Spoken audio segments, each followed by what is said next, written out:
Super مبشر چھوٹا hero. ایک خوش اور پیارے سے قصبے میں ایک نیک دل لڑکا رہتا تھا جس کا نام مبشر تھا۔ مبشر عام لڑکا نہیں تھا، اس کے پاس ایک خاص طاقت تھی۔ جب بھی کوئی مشکل میں ہوتا اس کا دل چمکنے لگتا اور یہ بن جاتا سپر مبشر۔ ایک دن دھوپ والی صبح، مبشر پارک کے بڑے درخت سے میاؤں میاؤں کی آواز سنی۔ وہ ایک چھوٹا سا بلی کا بچہ اونچی ٹہنی پر پھنسا ہوا تھا۔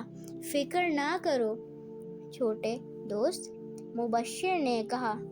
اس نے اپنی سرخ چادر پہنی اور ہوا کی طرح اونچی چھلانگ لگا کر بلی کے بچے کو آہستہ آہستہ نیچے اتارا۔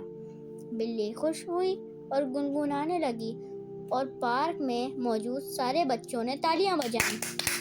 اس دن کے بعد جب بھی کسی کو مدد کی ضرورت ہوتی، چاہے کھلونا ڈھونڈنا ہو یا پھر بھاری بیگ اٹھانا ہو یا پھر اداس دوست کو منانا ہو، سپر مبشر ہمیشہ تیار رہتا تھا۔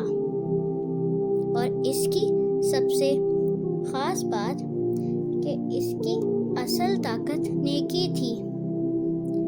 سبق: ہیرو بننے کے لیے بڑا ہونا ضروری نہیں ہے، بس دل بڑا ہونا چاہیے۔ شکریہ۔